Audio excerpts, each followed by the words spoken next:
Hi, my name is Jocelyn Spence. I identify culturally as Black to incorporate my African American and my Caribbean heritage. My pronouns are she, her, and I am the Director of Mental Health and Wellness for the National Benevolent Association of the Christian Church, Disciples of Christ. Hola, my name is Denise Centeno Lamas. My pronouns are she, her, and hers. I am a Latina, and I work at Hispanic Family Counseling as the founder and CEO. Thank you. My name is Reverend Hector Josué Hernandez Marcial. My pronouns are he, his, and him. I am Puerto Rican, and I am the Director of Community Engagement of the National Benevolent Association. Hi, my name is A.W. Shields, and my pronouns are she, her, hers, and I identify as Black American.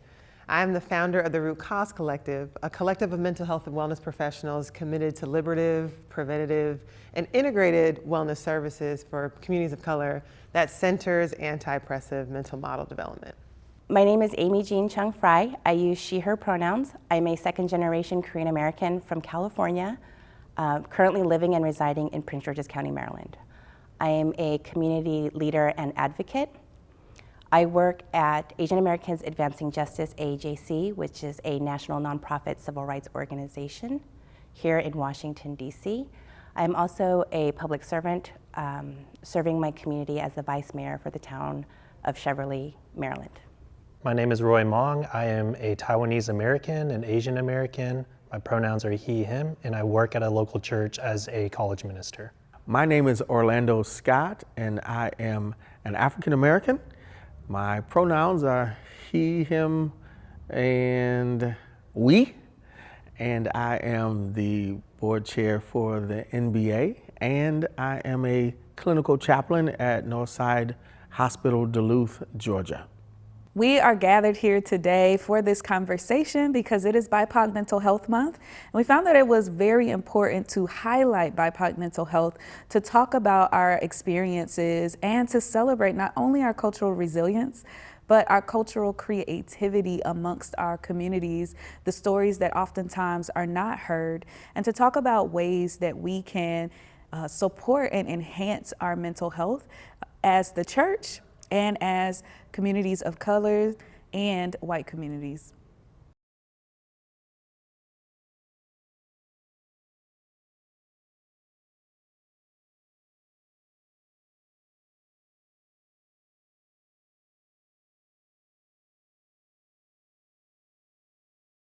Well, thank you everyone for introducing yourselves and for being here.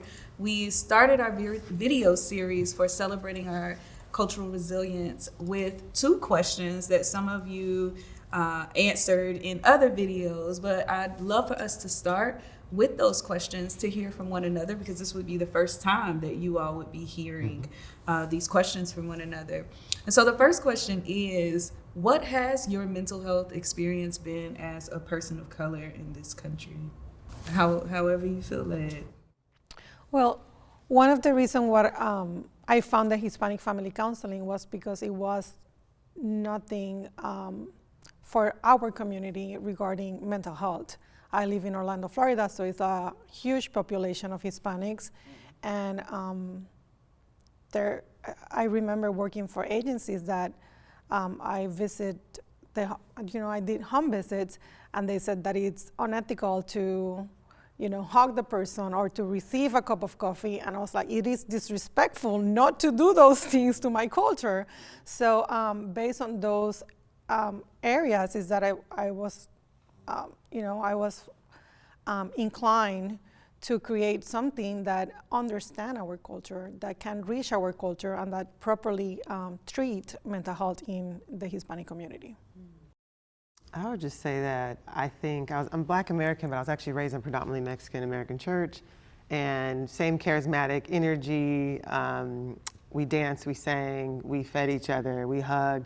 And I think when I got involved with mental health, I realized we had been doing mental health practices the whole time, but when I got part of the field, it didn't name some of those practices. So when you ask that question, I have a block, like, how was my mental health? Because I only associate it with, was I ever ill? And the reality is I would go to church and I would cry and I would be held and I would be touched and I would be tended to. and whatever I was dealing with would go away. I mean, in certain ways. So I felt like the communal and spiritual practices of the congregation probably held my mental health together. Once I got older and realized I had particular issues, I actually was bulimic for probably 10 years of my life and didn't really know what to do with that as a Black woman, not knowing that's not normal in our culture. I remember I went to therapy the first time and I was terrified. I felt like the woman was scary. She asked me a question, I asked her a question back, and she would reflect it back to me, and I'm like, she's not disclosing who she is, and she's not safe. So over time, I realized like the actual practices, like you said, culturally, just didn't tap into who I was. So all that to say is I now understand the need for therapy and the ways in which my own community were doing mental health support the whole time in ways that maybe weren't named in the practices or the services I went to. I'll join you in that. With growing up in the historic Black church, watching folks get happy or overwhelmed with whatever emotion they had, we didn't talk about mental health. They just either got happy or they're dealing with something. Mm-hmm. And I really didn't think about mental health until after being in the military and post military experience. Then that reality came to light. What mental health, your wellness. And then we didn't even talk about, most of it. We just drank it, drank it away. But it's been an experience. Being Black in America in itself is ridiculous. Having to have the talk at 12, 13, 14 years old, how to be safe, how to get home, what town not to go to, what town don't you drive, you just keep on driving, don't stop. But I didn't know that affected my personhood and the ways in which I move in the world. So it's been an interesting journey as I continue to navigate what's going on today. Trying to keep myself together in our community and my friends. We have a Monday night call, just all Black men, so we can talk about what's going on and how we can hold each other in this space. Listening to you, Orlando, what comes to my mind is, at least on my own journey, I didn't know about mental health, or I didn't pay attention because my culture forcefully swept that under the rug. Mm-hmm. The church forcefully swept that under the rug and used faith language to either counterbalance or minimize.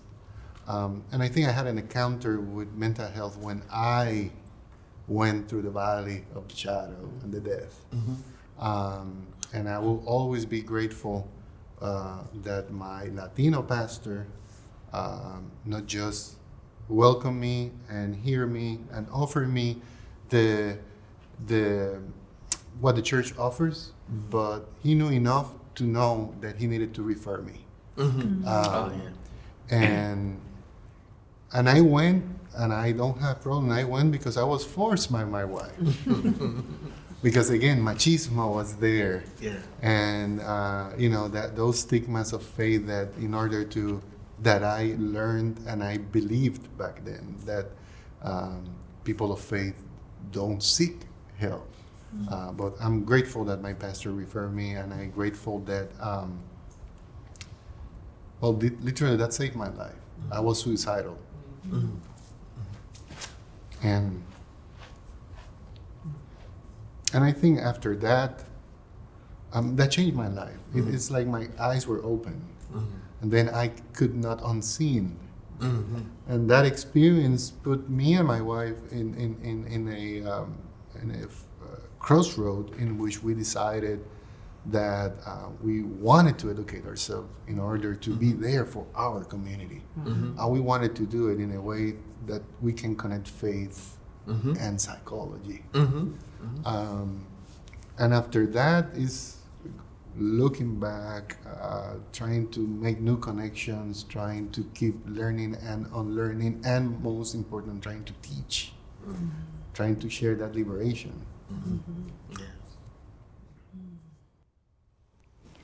I'll state for my personal experience, being raised with immigrant parents in the church, right? So that was much of the religious network, but also the social network that my parents relied upon and that our family relied upon.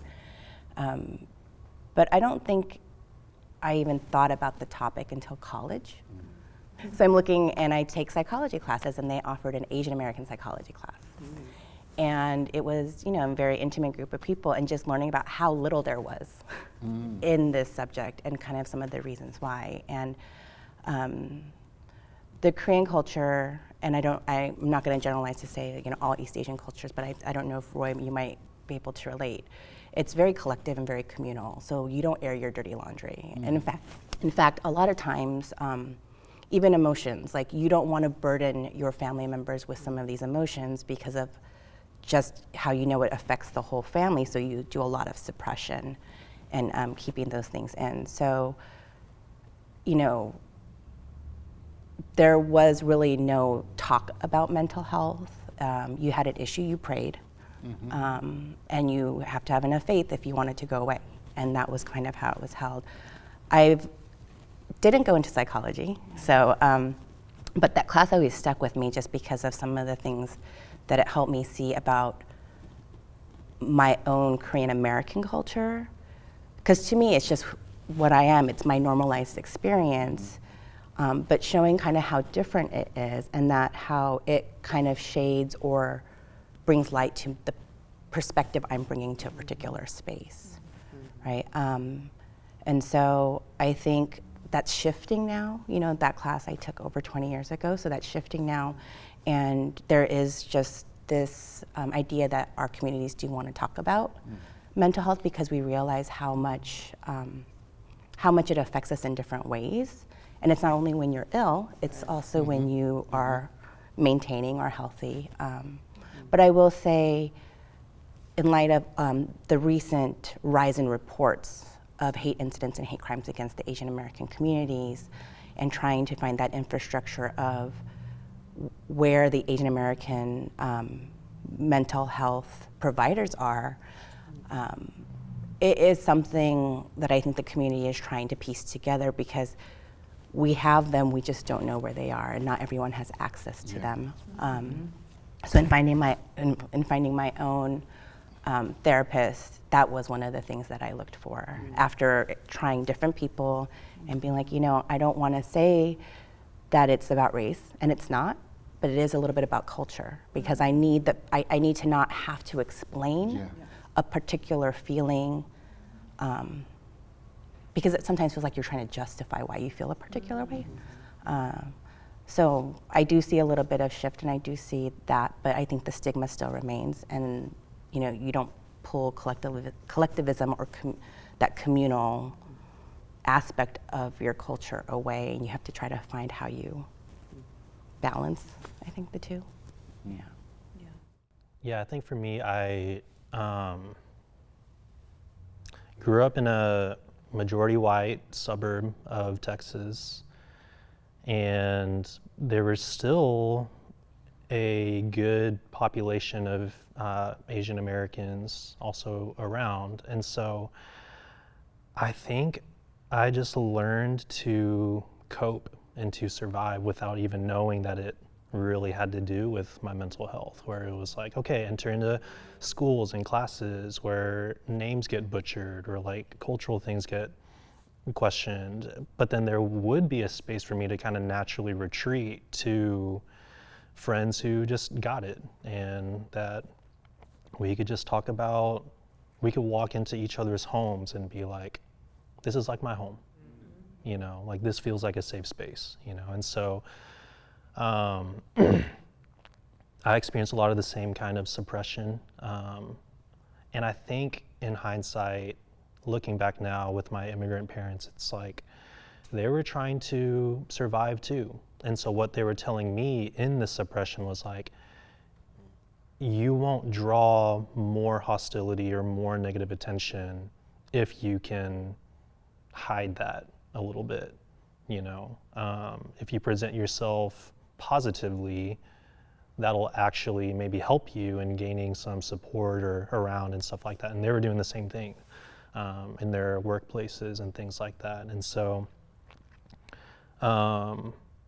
then the first churches that I knew, I started following Jesus at the end of high school, and the first churches that I knew taught a similar kind of suppression where it's like faith over fear, faith over your anxiety. If you just believe hard enough, then all those things will go away. And so really like awareness and acknowledgement and having words to talk about my mental health has been very recent. There have been like the national news kinds of things regarding the Asian American community. And for me personally, there has been like spiritual abuse and racial trauma from some of those religious environments. And coming out of that, it was very similar to Amy and you looking for a therapist. It was like, I gotta have somebody that knows these religious environments, and I gotta have somebody that knows the Asian American in general, broadly speaking, the similar kinds of experiences that we can resonate with one another in. And I'm thankful that I found that. Like, I'm thankful that I've had these spaces as I've walked and not really known that it was like, oh, that's what I needed. And God still provided that. There were still people around me that were able to provide that. And so yeah, it's a learning process for me for sure. Mm-hmm. Yeah, I identify with so many aspects of what everyone has shared. Amy, when you were talking about, you know, being quiet about what's happening, and I thought, you know, in our community, the Black community, that keep it in the house, you know, you don't you said don't air your dirty laundry, but keeping it in the house and having such a focus on that. I also thought about, as Black women, you know, in the Black community, there's this idea that the Black woman is like a superwoman, and she has to carry all of the things, take care of all of the people at the exclusion of herself, and what sort of pressure that puts. But then there's this cultural idea that, no, that's what you do. You know, that's what grandma did. That's what auntie does.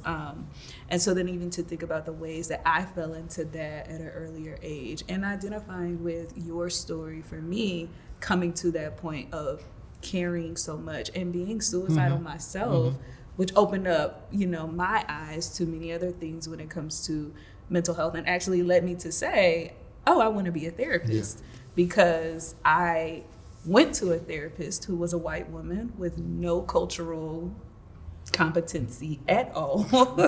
And I remember going to that one session and walking out and saying, I am never going back to this lady.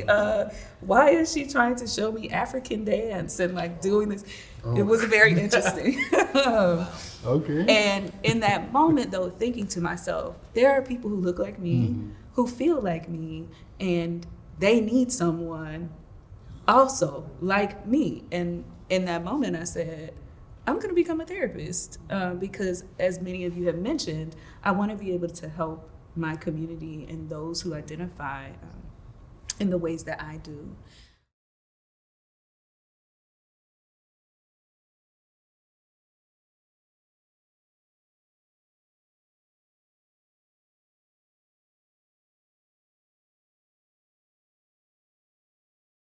So you all also talked about, I think I want to go a little bit deeper into our cultural experiences as it pertains to some of the trauma, and some of you mentioned like things that are happening right now in our society. Some of you mentioned spiritual trauma and some of the things that we've been taught that, you know, I would call toxic theology.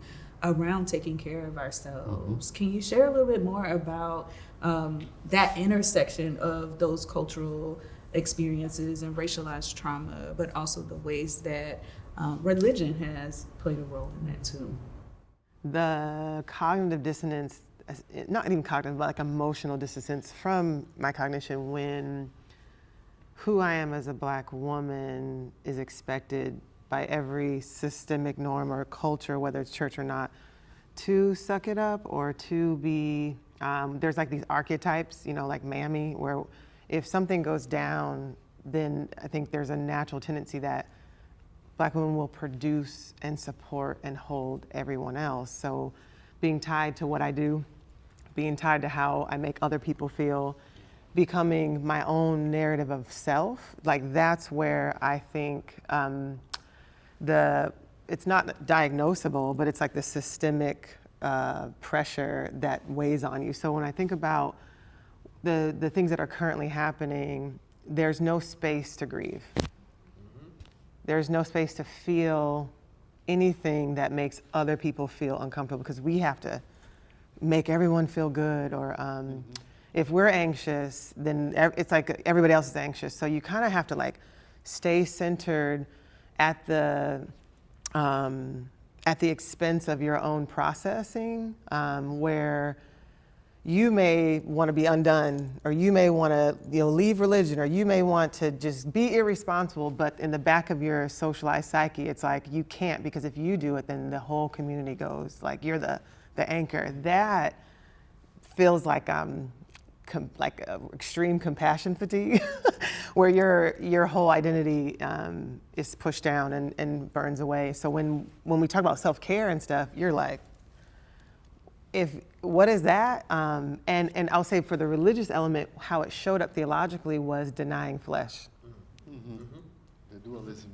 If you are happy, having pleasure, if you're feeling good about anything, you're sinful. Like you have got to bleed out, you are the sacrificial lamb. So I think there's this thing that comes up when I work with myself or other people, and not just Black women, but when there's this encouragement to go like, go take a day off of work, go take care of yourself, go be with your friends. There's like this duty to Christ and family and community that you're less holy if you need to be undone or need to be. So it's a combination of theology and then the socialization that we, for 400 years, we're here to produce and serve and hold everyone together. That doesn't go away in 150, right? Definitely, if not the religion of that situation is now also the religion we took on, and we're fighting it internally. So yeah, I want to add really quickly to that too, as you were talking about being undone and thinking about what does it mean for a Black woman to express her rage that she is allowed to express, but holds back because I don't want to be seen as the angry Black woman. When in reality, anger is not a bad emotion, but then we also know that there are theological things that keep people from expressing anger because they're told, no, we don't get angry, we're not allowed to do that. No, it's about the way that you do express it. There are healthy ways. But yeah, to be boxed into that space where you're not even able to express, you're not able to care for yourself. So then what do you do? And how many people are walking around not allowing themselves to experience the freedom that I believe that God wants for us mentally and emotionally in expressing ourselves and caring for ourselves. Really quick also, in those moments when you're taking self-care or you're doing something, I mean, the word self-care, whenever I think about it, it's almost with guilt. Like you don't do it just giving yourself that moment, which is what the purpose is. A lot of times there's just like, oh, in your mind, you could be doing these other things, or you should be doing these other things. And so I think really letting go of that is very difficult to do.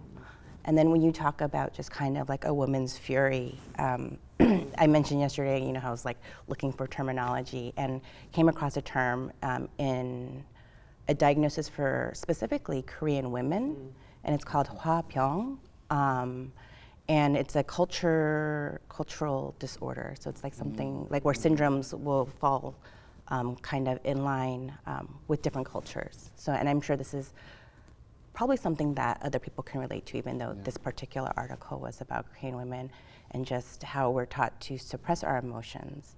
But it's almost like this kind of rage that kind of comes out. But what the somatic disorder, like what ends up happening is they'll go to the doctor because they have an ulcer. They'll go to the doctor for these physical conditions, not realizing how much the psychological is actually falling into that, whether it's anxiety or depression or however it manifests. And so that is like when we continue to suppress that, whether it's because of, culturally or at the church or whatnot. We say how naming something is so powerful. Like if you name it, like there's just power in saying it. I think that was kind of the fear too in our homes, because if you name it, that means we've got to acknowledge it, right? We've got to be like, this is happening in our homes. And that's scary, because I feel also, like you said, as our parents are just also trying to survive. I feel like immigrant parents, or even because of our experiences here as Americans, we come from generations of people trying to survive. And so too much time just spent on yourself, there's that fear. You're just in fight or flight. And I know you're Go gonna. Go ahead. I think what both of you have shared is interconnected with the essence of the, the system in which we live. You have to produce. Yes. So it's not just that you have to survive; it's that you have to produce. And in the process, the system doesn't care if you just exist. The question that you ask is very simple, and I can answer that in many, many ways. And if I think on the communities that I serve, either as a therapist or as a pastor, is that many of the members are just existing. They are things that are used by the system that lost humanity the whole week. So imagine the toll, not just on their life, the lives of their families. So when you have communities doing that, when you have communities, when you have macho men that have to, take everything inside, the body keeps the score. And eventually, you often in the worst possible way, that will come out. So as the pastor, then you begin to deal with some of the family secrets or some of the ways that people in a maladaptive way are dealing with that pain. One of the most, holy moments on our services used to be the testimonies and the prayer requests. That used to take forever. And as a pastor, sometimes it's like, oh my God. However, it was a moment that many of them were humans for the first time. They were seen for the first time in the whole week, because their whole week is about producing. Their whole week was holding the fear that because my documentation is not, it is one way or another, or I'm in the process, or the police won't care. That fear, that this was the moment in which I was seeing. They were seeing, and again, another aspect, the communal aspect, is the meals, because what I cook in my house with my recipes, it was celebrated. So I was celebrated, and that was. I'm still processing that, because those were lessons, and those are so. That's the way I'm answering the question, even though I can, there are many other things on my head and my heart and my mind. When you talk about that, like you said, I can answer this in a few ways. As a religious leader, pastor, chaplain, after clinical pastoral education, while in CPE, we had to do the feeling wheel. And as a black man, we don't have feelings. What? And so every day in group, it's like, okay, how you feel? What do you mean? We don't have language for feelings. And so having to go back to what you said, name a feeling, or naming, you grew up, suck it up, don't be a pussy, don't be a punk, you got lace drawers, suck it up, you a man, men don't cry. So your whole lifetime, you're suppressing. So when you get to this place, tell me how you feel. I don't feel. What do you mean? I don't feel nothing. I can't feel because of the socialization. And so for me, once I went through CPE, now it's, okay, how do we continue to help people to express? How do we help people to feel even the rage? If you feel in that space, let's go for it. And making space or holding space. With my groups, I usually tell them to do this. We're gonna hold space for each other. Whatever we're gonna put in it, we're just gonna put in it. I grew up Pentecostal holiness. Going back to what you said. Pentecostal holiness, testimony and altar call was the space. That could be 2-3 hours that people come down, holler, cry, scream, whatever, lay down on the floor, whatever. There was a good thing about it, and then there's this dangerous place. But you were allowed this time to process whatever you were going through in life. And you had community around you, touching you, that blessing of touch.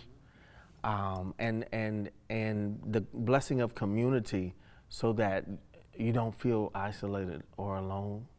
But on the other side, everything was either a demon, or you didn't have enough faith. And it didn't make space for, just the human experience of, I'm dealing with something in my emotions that I need to work out. And so it's challenging.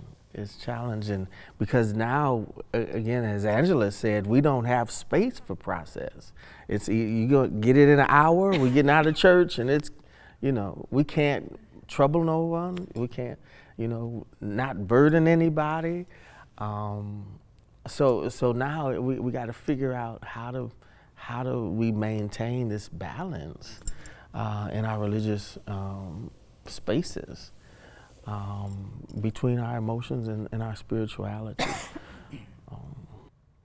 Yeah, and what I'm hearing is like there's so much of the simplicity that we want when it's just not simple. Like there's always these binaries that people like to create, right?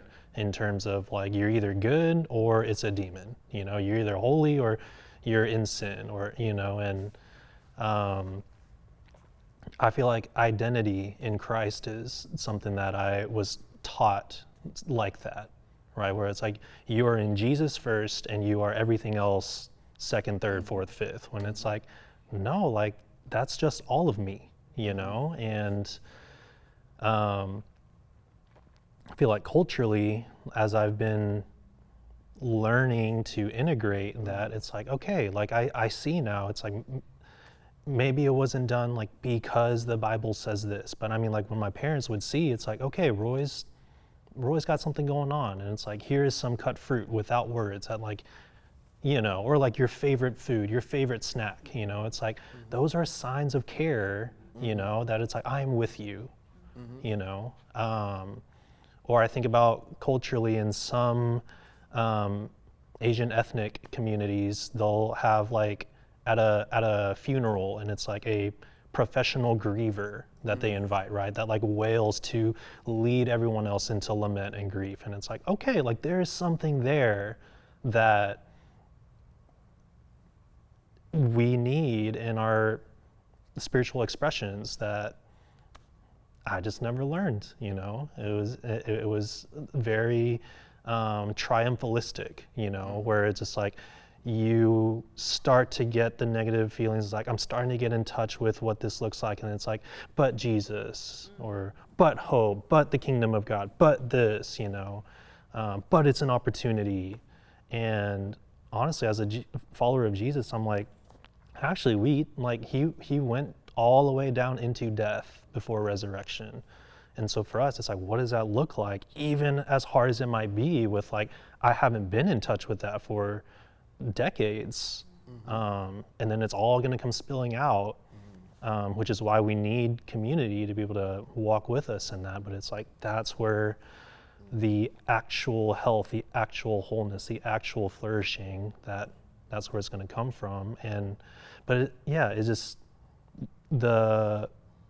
when your spirituality, when your religion is such a deep belief, I feel like it just creates such a dissonance, even when you're trying to wrestle with like, this is what I've been told for so long, and I'm trying to make space even within myself to consider other things. Even that's difficult.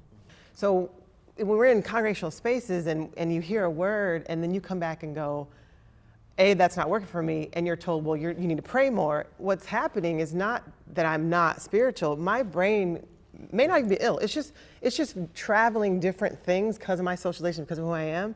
And if there was space to process, as opposed to like a black, white, you know, here's the word, take it in. If you didn't take it in, that's on you.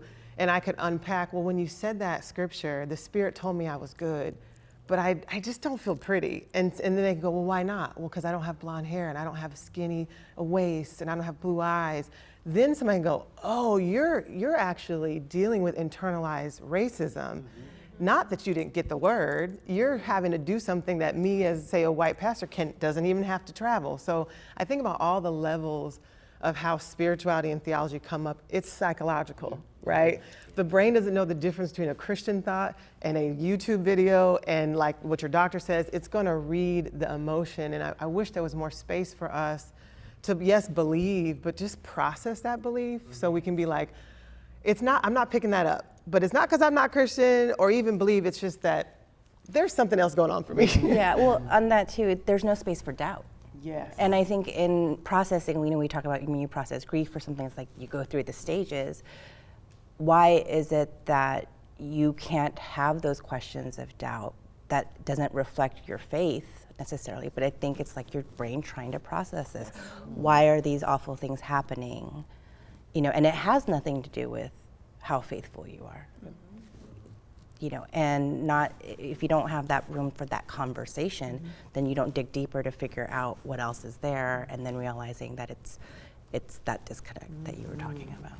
But the question becomes, are you ready to deal with the answers or the ambiguity? In the clinical context, you know, I get people who come in, you know, cancer diagnosis, whatever. I can't ask God why, or I can't be angry at God, or, you know, chaplain, what am I going to do? I don't have enough faith. And I'm like, just be in that space. Let's have a conversation. You know, there's room for the ambiguity. There's room for the anger, the tears, the sadness, the sorrow, whatever you're going through. There's room for that. And our faith, I think, with the way we practice our faith, we don't sit in it long enough and just deal with the ambiguity and say, this is one of the mysteries that we just don't know. And I hate that triumphal. Oh my God, you almost made me cuss. It's damaging. It's really damaging. You know, Jesus gonna fix it, and I just hate it. It burns me up, because what it has done is just created a whole culture of people who are judgmental and self-righteous, and you know, and now we have this this culture where people are like, you know what? I'm not even gonna deal with y'all.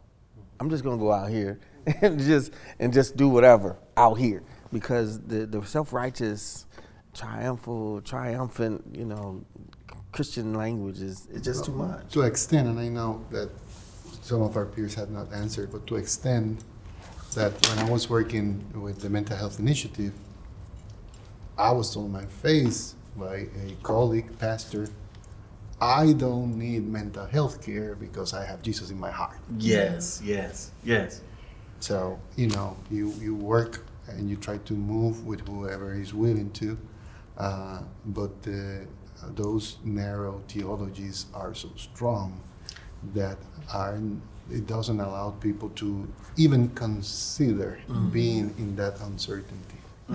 And then part of the problem is also that in our cultures, pastors are seen as leaders, pastors are seen as authority figures. We follow what they say. So if they said that getting mental help is against Jesus, or then like a lot of people are going to follow and they're not going to look for mental health. When I think that we need to understand that mental health is health. We need to take it the same way. Like the pastor will say, like, you have a heart attack, go to the emergency room, right? You have diabetes, you need medication. And we are okay with that. But with the mental health, it's still a stigma on our communities. And I think that people in power and leaders, pastors in our communities or social media influencers for the younger community, needs to be educated on the importance of mental health so they can be a voice, because a lot of our cultures also do not have a voice. They're coming from hurricane from Puerto Rico, the worst hurricane in U.S. history, or they're coming from Venezuela, where political issues are Colombia, or guerrilla, or a lot of like the places that they're coming is a lot of trauma. I have a friend who's working, with children who are immigrant, and one of them is pregnant, for somebody who raped her coming to this country. And it's a lot of like trauma that they don't even realize that they have, because they have to survive. So how do I survive? I just work. I don't have time to think. So I don't, that's the way that I cope with my problems. And it's a generational trauma. It is. Right. It is. Yeah. Yesterday at we went to the African American History Museum, a few of us, and they had this one exhibit that I took a picture of that said the trauma of transition. And that really sat with me, because I think it's the very thing that you're saying.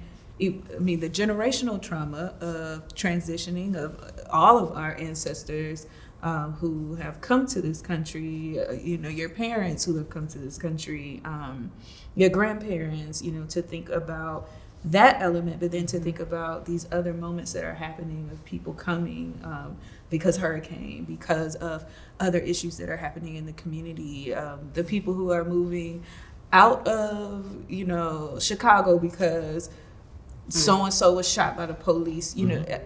There's transition that causes trauma on every level. And I think as y'all talked about processing grief, staying longer in those deep spaces, I thought, the liminal space is very scary for people who don't have a root, and so you think about not being your indigenous space, your land.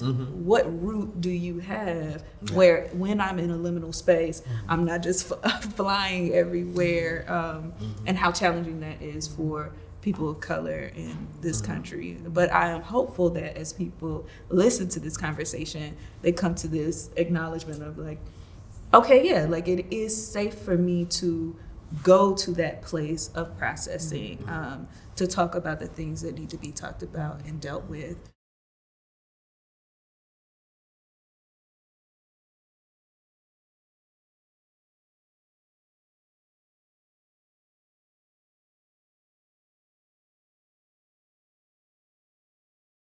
As we move through this conversation, I definitely want us to think about and share, as we think of the things that have been life-giving for us. And many of you have already mentioned some of those things from your cultures. What has been life-giving to supporting your mental health?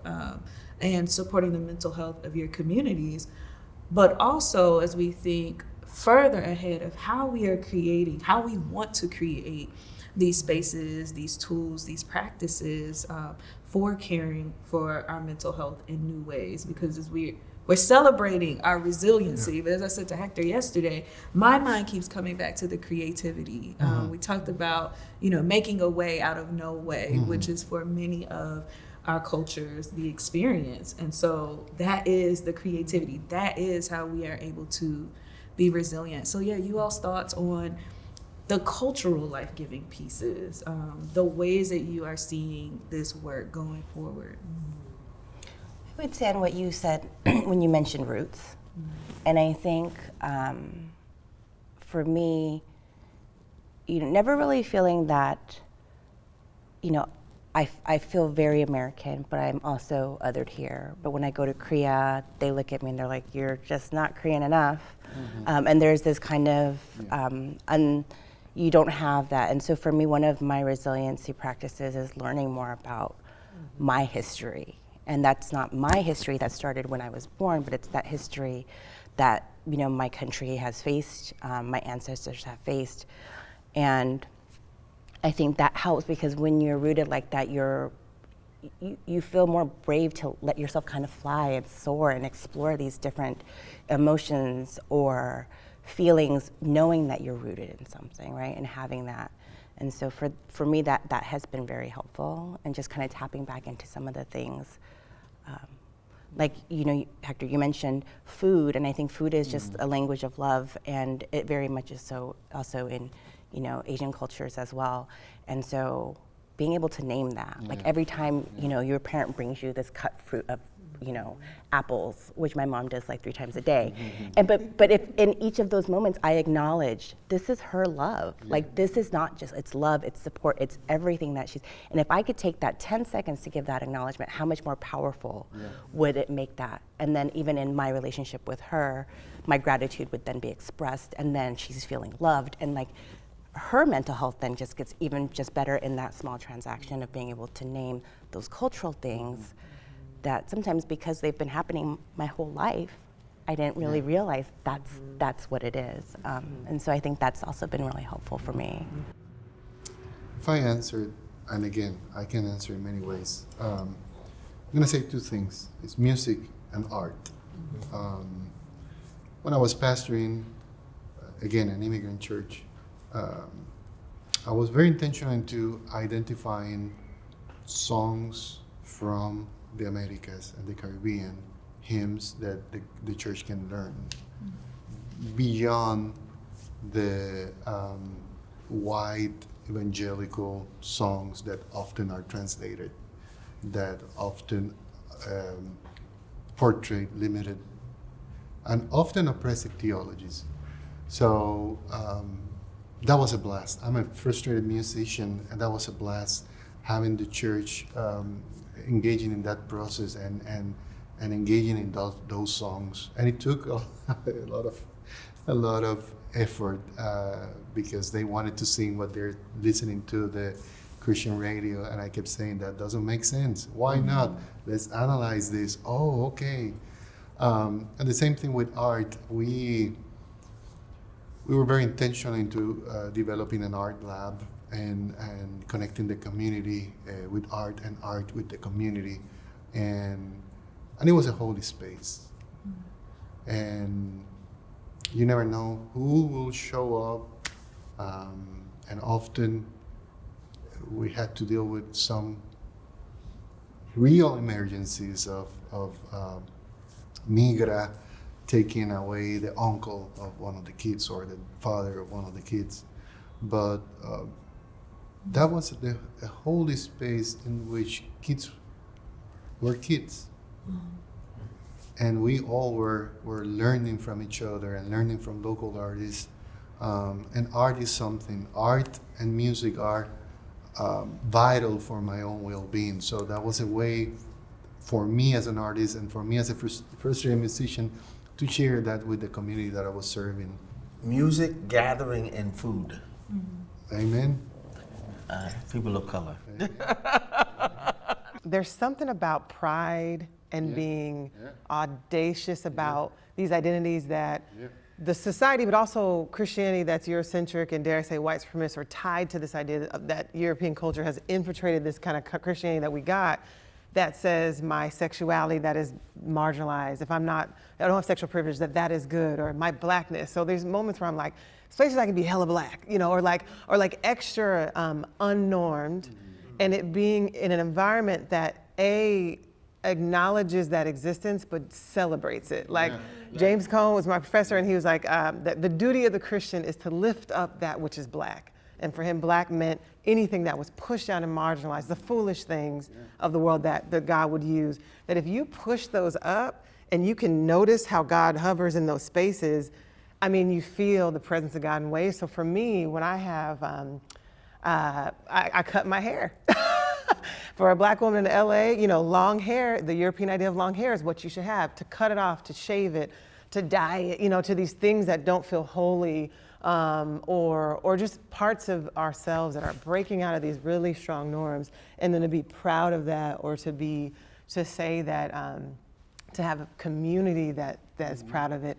There's something about that for people of color, for those of us who have minority status, is like, I can't think of the word, subversive or resistant. Like, in a way, I'll say this last thing, Black folk, our joy is like, it's unrelenting. You can do anything and I'm still gonna have a joke. I'm gonna have a job, I'm gonna have a dance. And that's not a caricature, that is actually resistance. Like, it's the one thing you cannot take away my joy. And that part of us is when I'm gathering and we're celebrating, you know, our I think like our loudness, our curves. There's something that's kind of like in the face of, you can't take this away from me. That whatever illness I have at the time, it just kind of sucks it up, if that makes sense. There's one time, well, no, two times in Atlanta where you won't see me in church. The church is different. Memorial Day weekend, Caribbean Festival, Jazz Festival, Labor Day, House in the Park. There's those times, I'm just gonna let life just be life. Music is my life. Music, and what I have tried to do with our community garden. During the pandemic, I started gardening as a therapeutic practice for me, dealing with my anxiety. I opened up space at our church for other people to start growing. And with that growing, I put on the music and we listened to Frankie Beverly and Maze and Earth, Wind and Fire, and, you know, all of these different songs that, you know, just celebrate life, Stevie Wonder, you know, and while we're growing, we're dancing and we're singing and we're talking. And so for me, you know, again, going back to what you said, integration, you know, integrating our humanity with our spirituality and finding a place where we can just do that in celebration of all of who we are. And then also, I love to cook. And so cooking for other people is just one of the way, and I think about growing up, our gathering place was the kitchen. You know, on Fridays, you know, they fried their hair, you know, had hot comb on the stove, but that was the gathering place for food, for socialization. Folks are gonna come, and so I think that is one of my expressions coming out of my community, sharing food. And when I see a smile on your face because of something I made, oh my goodness. Now, you know, it's a joyful experience, and so for me, it's continuing that expression for us as a community, and really trying to grow in our holistic practice. Again, this garden, trying to connect more growers, trying to connect with more people who have that in mind, so that we can create a community of local growers, so that we can feed the community. That's been the idea when we planted, I said, hey, whatever, you know, if we got fruit trees, come out and get the fruit off the tree. You know, we got whatever here, just come in and get it. And I think that's, for me, one of the practices that keep us moving towards, again, this integrated life. Yes, all of these things. I mean, yeah, for me, like, all of the arts is definitely a way that I stay in touch with all that. And I mean, it was like caring for my own mental health after coming out from the spiritually abusive environments. It was like, I don't even have words to describe what just happened. And that it happened in a church, it's like, God, what was that? You know, I don't even know if I want to talk to you about it right now. And so in that, it was like, then it was just visual art for me. It was like, where I don't have words, there's still this image that I'm drawing. And then as I'm doing that, I'm able to kind of engage with it a little bit more. And it's like, oh, that's how I feel. Then I started putting some of that on social media, and I was like, oh, there's other people too that this is connecting with. And so that just kind of showed me, like, okay, yeah, the arts and like Asian American poets, Asian American music artists. For me, that was a way of also just kind of like getting in touch with some of the roots, some of the history, some of the cultural expression. I think though in that, something that I'm also thinking about from the way that my family was, and that a mentor of mine, she's like an Asian auntie, basically. Growing up, it'd be like whatever food it was that I liked and told my parents that I liked, it would be like only that food for the next 2 weeks, because they're like, you love it, I'm gonna give you as much of it as you want. And then I'm like, hey, I'm tired of this, like I need something else, you know, and then be on to the next food. But I think in that, it's like, there was like a joy and a delight just for joy and delight. You know, like for no other reason. And I think what my mentor was saying connected to that was like, man, when you're in these justice kind of spaces, it can be a little bit utilitarian, where it's like, for this purpose we're doing this, for that purpose we're doing that. And I think I'm trying to be like, yes, there is need for that, but then also, I mean, she just asked me, what do you do for fun? And I was like, oh, well, I'm gonna volunteer and do this, I'm thinking about this, it'll be fun. And it's like, no. What do you do for fun? You know, and then for me, yeah, it's cooking, and it's drawing, and it's reading fiction, and these kinds of things. And it's just like, when I can just rest and just enjoy that for no other reason than just to enjoy it, it's like, man, like that is life-giving, and that is filling, and I need that, you know, and we need that. So. What I find interesting too is that in our cultural experiences, we come from people who saw God in everything, who saw God in more than just, you know, the guy in the sky, right? Like, God is in the trees, God is in the air, God is in all of these different expressions and spaces that we reside in, and that is cultural.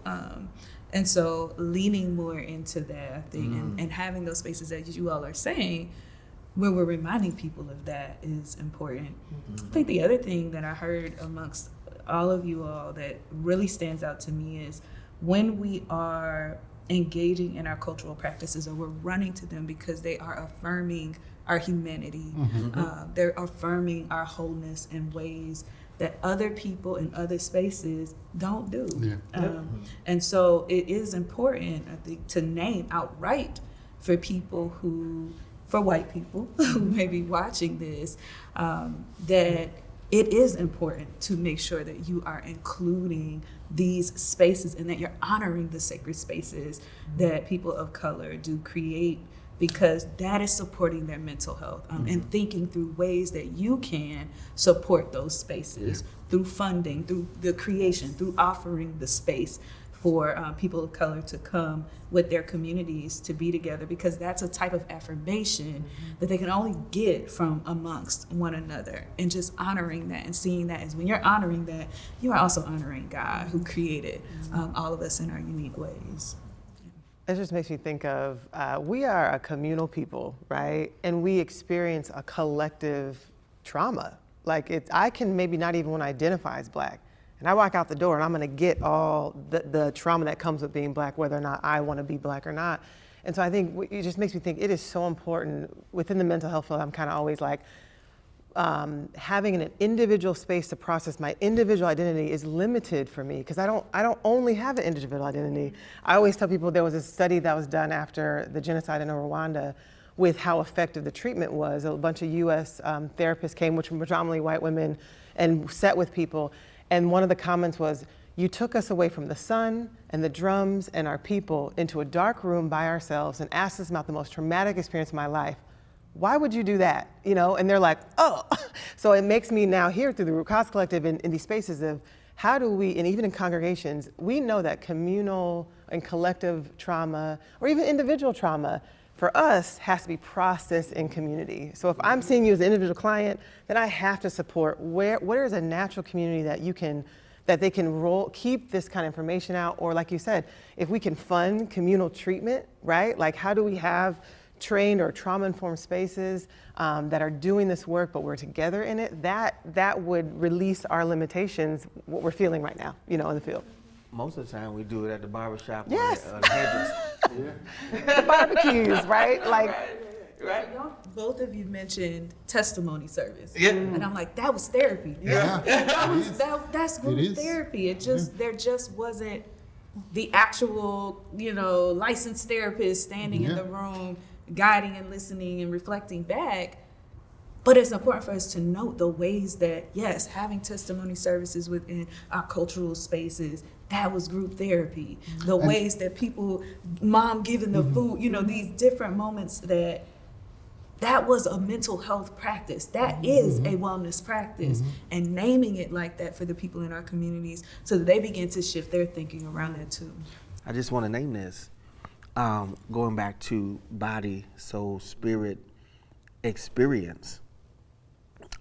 Being in a church where you talk about spirituality and Christianity, but you never talk about the lived experience of people of color. Yeah.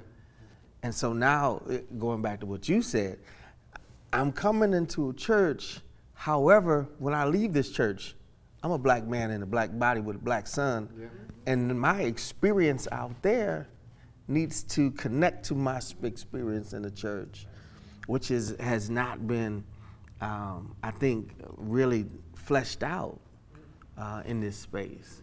And then they say, why are you over there with these folks? Why don't you come over here? Well, we are doing something that will connect our bodies, our spirits, our souls, and our experiences, and in a holistic way. And maybe there's a dialogue that needs to happen.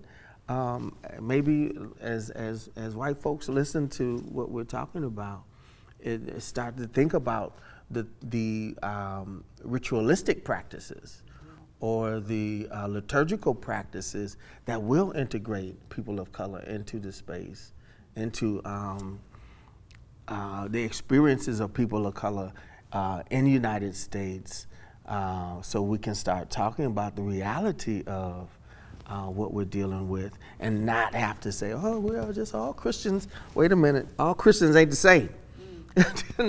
Not in this space.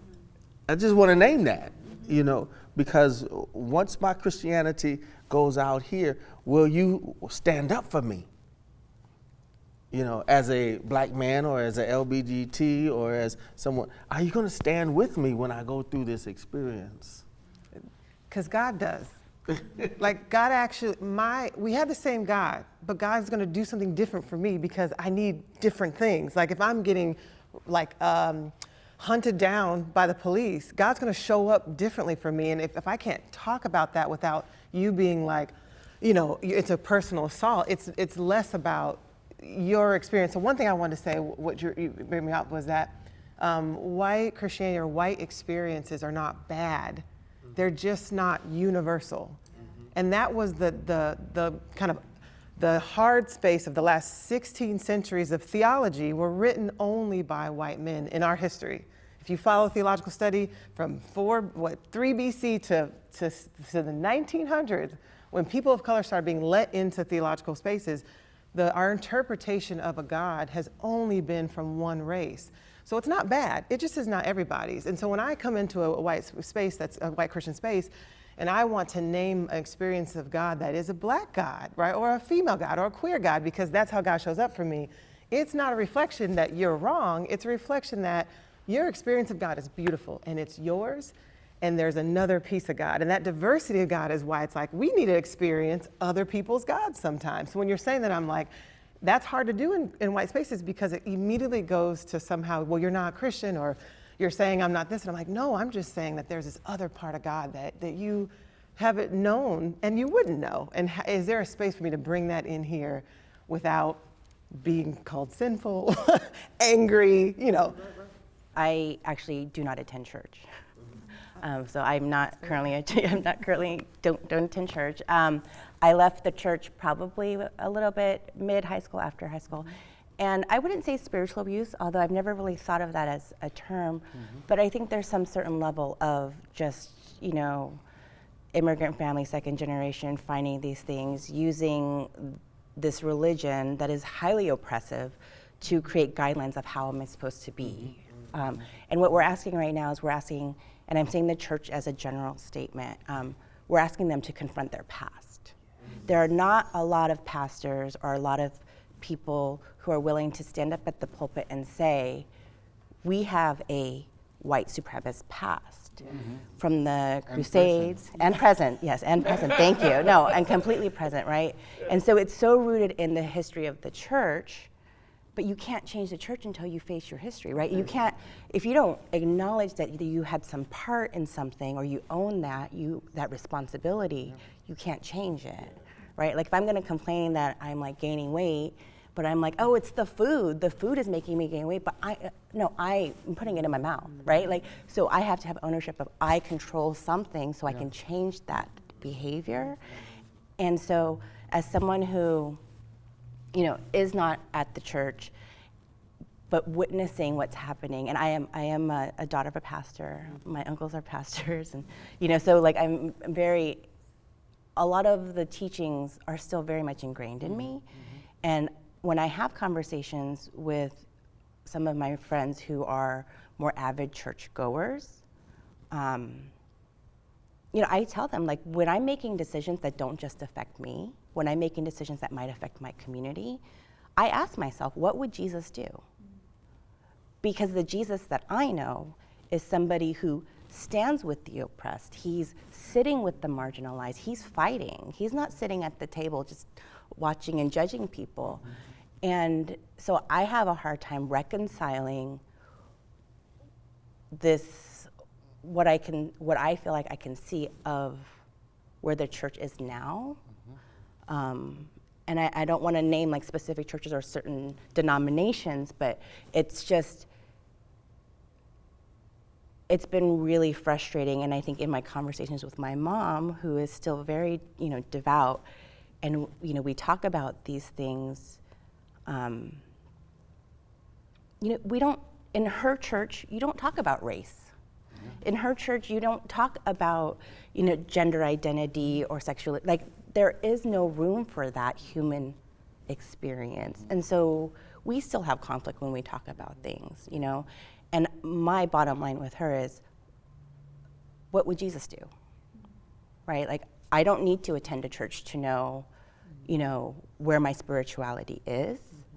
And while I'm very disappointed with where the general church is today, I will say, just to leave my comment on a bright note, is that in my late 30s is when I realized there are churches that fight for racial justice, that fight for social justice, that accept people for their authentic selves, and that has given me more hope.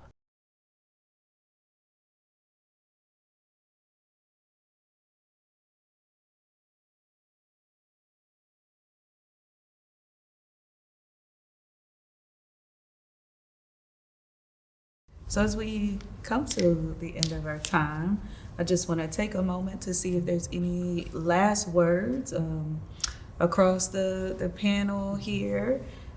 Any last thing that you really want to make sure is said about BIPOC mental health? Who are we happy with? It's like we can be happy, we can laugh with anybody, but who are we sad with? Who are we angry with? And it's like, no, that's our safe people, you know? And I think as we, in our communities, whether it's in a Christian space or not, it's just like, man, like the ability to honor one another with all of ourselves. It's like, gosh, like how healing can that be? And I think God is there in that, you know, and I think that's just something that I'm continually learning how to do and seeking people how to do. And so for the folks watching, I think, man, find that community, you know. Not only find that community, but honor that community, honor your community, right? We are very familiar, and I think that we have a lot in common, you know, talking about it. We have so many things in common. We are very community oriented. We are very family oriented. We are very faith oriented. So honor that and celebrate that and you know, look for each other. I think that this has been a great experience to support each other, to get to know each other better, and other communities that are going through similar things that what we are going through. I want to say self-care is not selfish. Yeah. Self-care is not selfish. Take time to disconnect. Going back to this labor production, always trying to work, and we need to disconnect. We need to disconnect. Disconnect from the idea of production. Sabbath is sacred and it's necessary, it's holy. Yeah, self-care is not selfish. Yeah. And maybe it is selfish.